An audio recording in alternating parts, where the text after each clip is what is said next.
السلام علیکم۔ آج کی اس ویڈیو میں بات کریں گے امام ناصر الدین بستی رحمت اللہ کی کہ کیسے آپ زندہ قبر سے اٹھ کھڑے ہوئے اور قبر سے باہر نکل آئے۔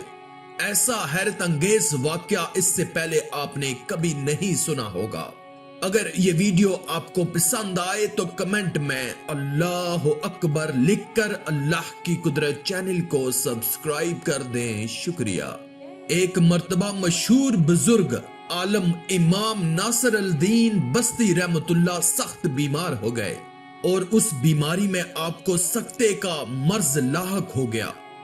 عزیز و اقارب نے آپ رحمت اللہ کو مردہ تصور کر کے غسل دیا اور دفن کر دیا۔ رات کے وقت آپ کو ہوش آیا، خود کو مدفون دیکھا، سخت پریشان ہوئے۔ اس حیرت و پریشانی اور اضطراب کی حالت میں آپ رحمت اللہ کو یاد آیا کہ جو شخص پریشانی کی حالت میں 40 مرتبہ سورہ یاسین پڑھتا ہے، اللہ تعالیٰ اس کے اضطراب کو رفع کرتے ہیں اور اس کی تنگی کو فراخی سے بدل دیتے ہیں۔ آپ رحمت اللہ نے سورہ یاسین پڑھنی شروع کی۔ ابھی 39 مرتبہ پڑھ چکے تھے کہ ایک کفن چور نے کفن چرانے کی نیت سے آپ رحمت اللہ کی قبر کھودنا شروع کی۔ آپ رحمت اللہ نے اپنی فراست سے معلوم کر لیا کہ یہ کوئی کفن چور معلوم ہوتا ہے، اس لیے 40ویں مرتبہ آپ رحمت اللہ نے بہت دھیمی آواز سے اس طرح سورہ یاسین پڑھنا شروع کی کہ کوئی دوسرا شخص نہ سن سکے۔ ادھر آپ رحمت اللہ نے 40ویں مرتبہ سورہ یاسین ختم کی تو ادھر کفن چور بھی اپنا کام پورا کر چکا تھا۔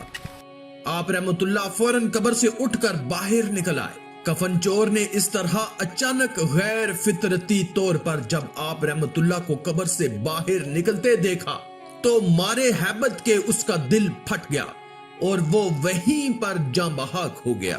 امام ناصر الدین کو خیال ہوا کہ اگر میں اس طرح فوراً شہر چلا گیا تو لوگوں کو سخت حیرت و پریشانی اور ہیبت لاحق ہوگی، اس لیے آپ رحمت اللہ نے ارادہ کیا کہ رات کو ہی شہر میں جانا چاہیے۔ چنانچہ رات کے وقت آپ رحمت اللہ شہر میں داخل ہوئے اور ہر محلے کے دروازے کے آگے جا کر پکارتے کہ میں ناصر الدین بستی ہوں، تم لوگوں نے مجھے سکتے کی حالت میں دیکھ کر غلطی سے مردہ تصور کیا اور دفن کر دیا تھا۔ میں مردہ نہیں بلکہ زندہ ہوں۔ مورخین نے لکھا ہے کہ اس واقعے کے بعد آپ رحمت اللہ نے قرآن مجید کی ایک تفسیر بھی لکھی۔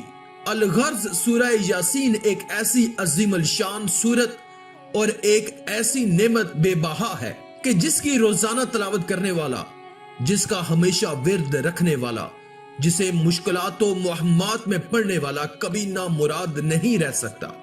دنیا کی کوئی بھی پریشانی ہو، مصیبت ہو، دکھ ہو، ہاری بیماری ہو، بھوک اور افلاس نے ڈیرے ڈال رکھے ہوں، مصائب زمانہ نے گھیر لیا ہو، زمین اپنی کشادگی کے بغیر تنگ ہوتی نظر آتی ہو، حاسدین نے جینا دوبھر کر دیا ہو، دشمنوں اور ظالموں نے گھیر لیا ہو، تو ان سب مہمات اور حالات میں سورہ یاسین کا بکثرت ورد کرنا اکثیر کا درجہ رکھتا ہے۔ آخر میں اللہ رب العزت سے دعا ہے کہ اللہ ہمیں نیک اعمال کرنے اور برائی سے بچنے اور بچانے کی توفیق عطا فرمائے، آمین یا رب العالمین۔ آج کی اس ویڈیو میں تھا بس اتنا ہی۔ مزید اسلامی ویڈیوز حاصل کرنے کے لیے اللہ کی قدرت چینل کو سبسکرائب کر دیں اور ساتھ میں موجود بیل کے آئیکن کو دبا کر آل پر کلک کر دیں۔ شکریہ۔